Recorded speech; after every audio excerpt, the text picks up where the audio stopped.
नृपप्रसाद धनधान्य पुत्र कलत्र मंत्रादिषु रत्नलाभम निरोगता शत्रुजयं च सौख्यम गुरोर्दशा वांछितमातनोति। प्रिय दर्शकों नमस्कार, एक बार फिर से उपस्थित हूँ आप सबके सामने। आज के कार्यक्रम में पिछली जन्म कुंडली के नवमांस को लेकर के आया हूँ।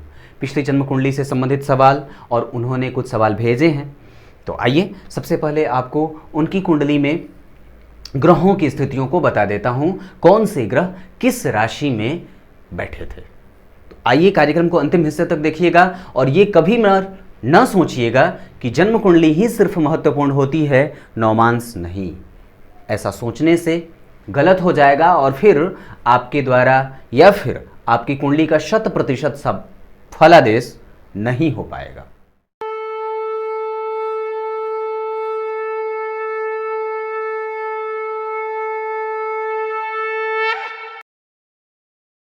सबसे पहले जब ग्रहों की अवस्थाओं पर विचार करते हैं तो जन्म कुंडली के लग्न में ही पंचग्रही योग बन रहा था, जिसके बारे में मैंने बताया था कि थोड़ा कम वो फल कर रहा था पंचग्रही योग का। इसके आधार पर कि जन्म कुंडली के लग्न में ही तुला लग्न की कुंडली थी, लग्नेश लग्न में विराज रहे थे, अस्त थे, गुरु लग्न में विराज रहे थे, अस्त थे, बुध लग्न में विराज रहे थे, अस्त थे, शनि उच्च की राशि में होकर के बालावस्था में बैठे थे और सूर्य भी जन्म कुंडली में नीच होकर के बैठे थे, जिनका नीचत्व भंग हो रहा था पूरे तरीके से। जन्म कुंडली के पराक्रम भाव में 9 नंबर की राशि बन रही थी और वहां पे मंगल और केतु, जो कि मंगल सप्तम भाव के अधिपति होकर के अपने भाव से नवम पंचम के संबंध में केतु के साथ, जो केतु मूल त्रिकोणस्थ होकर के बैठे थे, ये स्थितियां थी ग्रहों की। उसके आधार पर अगर और आगे बढ़ते हैं तो चंद्रमा, जो कि जन्म कुंडली के 12वें भाव में, जो कि लग्न कुंडली में 10वें भाव के अधिपति होते थे, यहाँ के अधिपति होकर के जाकर के जन्म कुंडली के 12वें भाव में बैठे थे, कन्या राशि के होकर के।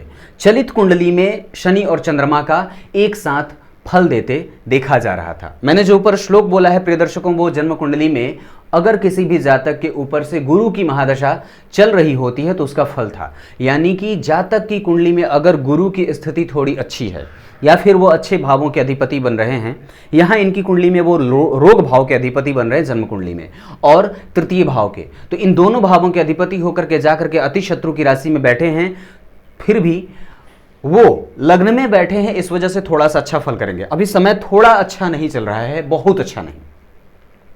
आपकी कुंडली बहुत अच्छी बनेगी 2031 के बाद, जो कि जन्म कुंडली में जब शनि की महादशा आरंभ होगी।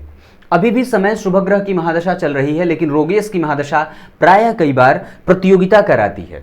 लेकिन गुरु की महादशा में धन धान्य पुत्र पौत्र कलत्र आदि की प्राप्ति होती है, गुरुजनों से लाभ मिलता है, धार्मिक कृत्य करने के सु अवसर प्राप्त होते हैं, व्यक्ति पद पे विभूषित होता है, पदारूढ़ होता है, उच्च पदस्थ अधिकारी के साथ मिलने और जुलने का संपर्क बनने का योग बनता है। अब आप चूंकि पत्नी हैं तो आपके साथ ये चीजें नहीं होंगी, तो हो सकता है आपके पति के साथ हो। और ये सही भी है कि अगर पत्नी के भाग्य की स्थिति अच्छी है, पत्नी की कुंडली में गुरु की महादशा चल रही है, तो वो सारी चीजें वो किसके थ्रू प्राप्त करेंगी? अपने पति के माध्यम से। अर्थात जहां व्यक्ति के विवाह होने के बाद पत्नी के जुड़ते ही पति का भाग्य बदल और बढ़ जाता है, ठीक वही स्थिति यहां पे भी बन रही है। आपके कुछ सवाल हैं जो कि अंतिम में बताऊंगा, फिलहाल नवमांस का अध्ययन कर देता हूं। यहां पे आपकी कुंडली में मेष लग्न का बनना, नवमांस बहुत बेहतर है इस कुंडली का, लग्न से भी ज्यादा। समझिएगा क्यों। यहां के अधिपति होते हैं मंगल और वो जाकर के जन्म कुंडली के पंचम भाव में मित्र की राशि में बैठे हैं। मतलब यह है कि लग्न के अधिपति का जाकर के जन्म कुंडली के पंचम में बैठना व्यक्ति के पूर्व जन्म के कृत्य बहुत अच्छे थे, क्योंकि वहां पे सूर्य जाकर के जन्म कुंडली में कहां बैठे हैं? धन भाव में, वृष की राशि में होकर के। जन्म कुंडली का पंचम भाव जो होता है वो पिछले जन्मों का भाव होता है, आपके पूर्व जन्मों का भाव होता है। इसका संबंध बना लग्न से, यानी कि लग्नेश जो बैठे वो जाकर के पंचम भाव में अपने मित्र की राशि में, और पंचम भाव के अधिपति का धन भाव में जाना, शुभ ग्रह की राशि में बैठना। अर्थात व्यक्ति का प्रारब्ध अच्छा था, इसी वजह से शायद अच्छा पति मिल गया और बड़ा श्रेष्ठ दाम्पत्य बीतता है, इसमें कोई संशय भी नहीं है, क्योंकि यहां पे मंगल मित्र की राशि में बैठे हैं और इस आधार पर पहली संतति पुत्र होने के भी दिख रहे हैं।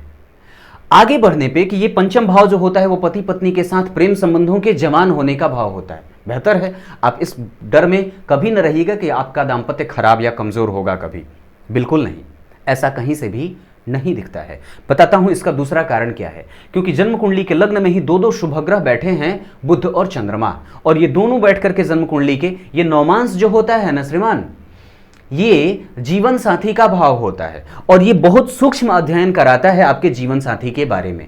तो अगर जन्म कुंडली के सप्तम भाव पे जहां खुद शुभ ग्रह शुक्र की राशि बन रही हो और वो शुक्र जाकर के जन्म कुंडली के नवम पंचम के संबंध में बैठे हैं गुरु जैसे शुभ ग्रह के साथ, क्या चाहिए अब।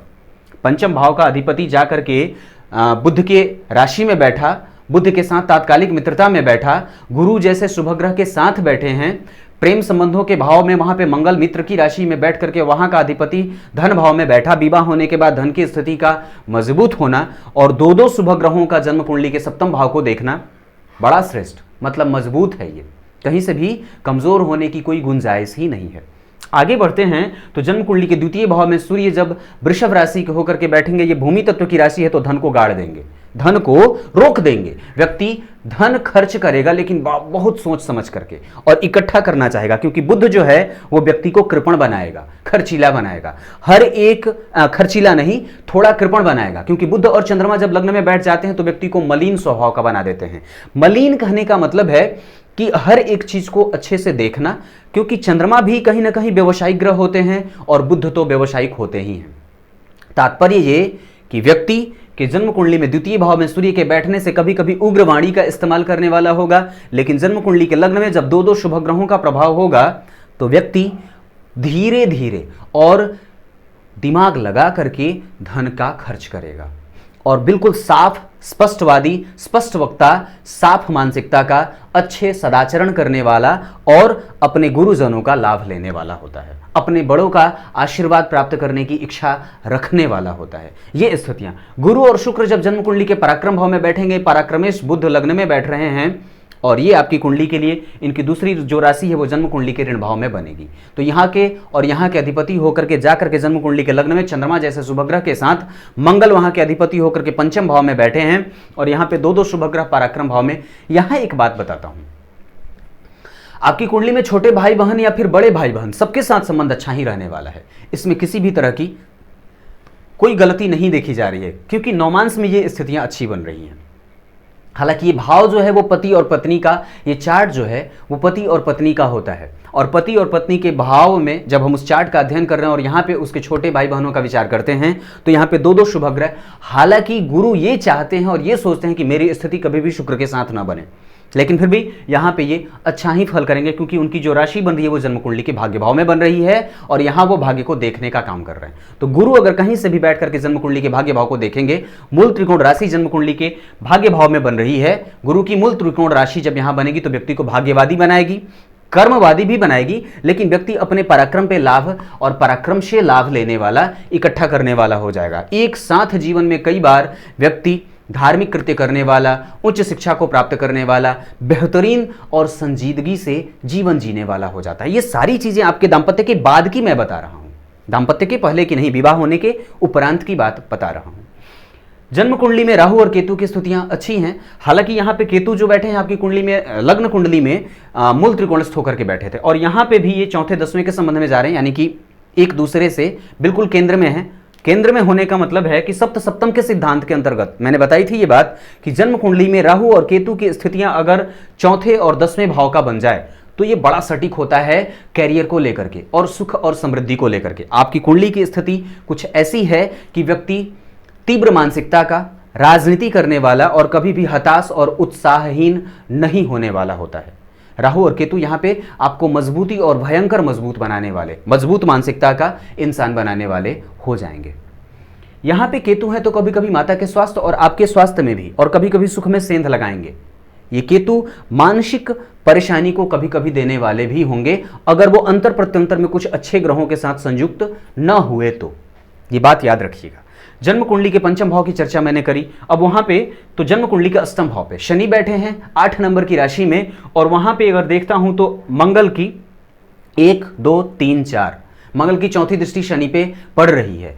आने वाली जो शनि की महादशा है वो आपके लिए अच्छा रहने वाली है। अब इसके बाद गौर करिएगा, तो शनि की महादशा आपके लिए अच्छा क्यों रहेगी? क्योंकि वो कारक हैं। जन्म कुंडली के लग्न चार्ट में मूल त्रिकोण राशि बन रही है जन्म कुंडली के पंचम भाव में, पंचमेश होकर के और सुखेश होकर के जाकर के लग्न चार्ट में उच्च के होकर के बाल अवस्था में बैठे थे। इस आधार पर वो अच्छा फल करते देखे जा रहे हैं और स्थितियां भी उनकी ठीक बन रही है लग्न में। लेकिन जब यहां पे देखते हैं तो यहां पे अष्टम भाव में शनि बैठे हैं।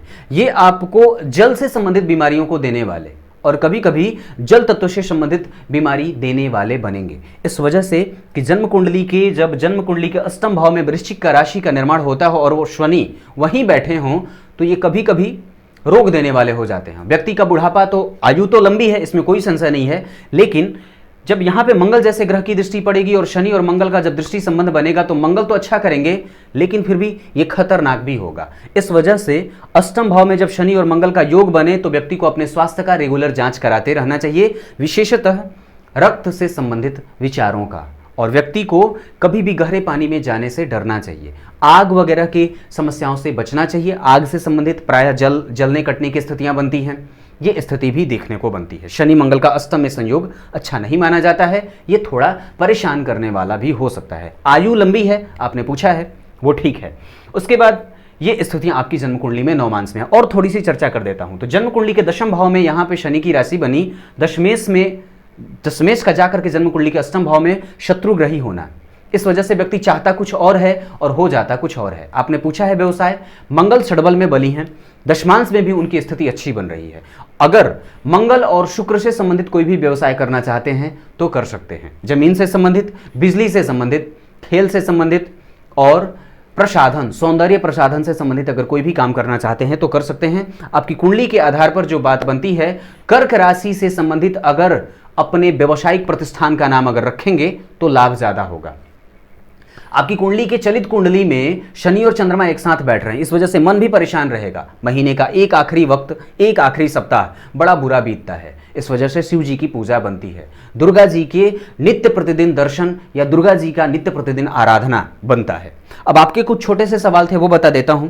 महादशा गुरु की बहुत अच्छी रहने वाली है, इससे भी ज्यादा शनि की महादशा अच्छी रहेगी। हालांकि गुरु की महादशा अभी चल रही है जो कि अभी लंबे वक्त के लिए है, 2031 तक इसकी स्थिति है। उसके बाद गुरु की महादशा के बाद जैसा कि शनि की स्थितियां आती हैं जन्म कुंडली में, तो आपकी कुंडली के लिए शनि अच्छा फल करने वाले हैं। हाँ, यहां पे वो अष्टम में बैठ रहे हैं और मंगल की दृष्टि पड़ रही है। इस वजह से अपने स्वास्थ्य का विशेषतया ख्याल रखिएगा। उस दौरान मांसपेशियों में दर्द और घुटनों से संबंधित समस्या भी देखते बनेगी, इस वजह से उसका ख्याल रखना जरूरी है। कटने, गिरने, पटने आदि की समस्या बनेगी और कभी कभी व्यक्ति जो है आलसी भी हो जाता है। शनि की महादशा में कई बार मानसिक चित्त परेशान और चंचल हो जाता है। और विषदोष का जब निर्माण हो रहा हो जन्म कुंडली के चलित भाव में, वहां पे वो फल कर रहे हैं विषदोष का, इस आधार पर शिव जी की पूजा भी बनेगी उस दौरान। शनि की महादशा जब 2031 में आएगी तो शिव जी की पूजा करने लगिएगा। अभी गुरु की महादशा चल रही है तो प्रत्येक दिन आपको हनुमान चालीसा का पाठ करना चाहिए क्रमशः। शिव जी का प्रतिदिन अभिषेक किया करिए। और उसके बाद आपने पूछा है व्यवसाय के बारे में, मैंने बताया मंगल और शुक्र से संबंधित अगर कोई भी व्यवसाय करना चाहते हैं तो कर सकते हैं। आपको एक बार मुझे संपर्क करना होगा, आपको एक मंत्र दूंगा, क्योंकि कोई भी मंत्र सार्वजनिक रूप से नहीं बताया जाता है, मेरे उपाय प्रायः बाद में भेजे जाते हैं, इस वजह से अभी नहीं। ये आपकी जन्म कुंडली का नवमांश था। कुंडली अच्छी है, जन्म कुंडली में पंचग्रही योग का थोड़ा कम बनना, नवमांश कुंडली का विश्लेषण मैंने यहाँ पे किया। ये स्थितियां अच्छी बन रही हैं। तब तक के लिए इजाजत दीजिए, कल एक बार फिर से उपस्थित होंगे आप सबके सामने। तब तक के लिए नमस्कार।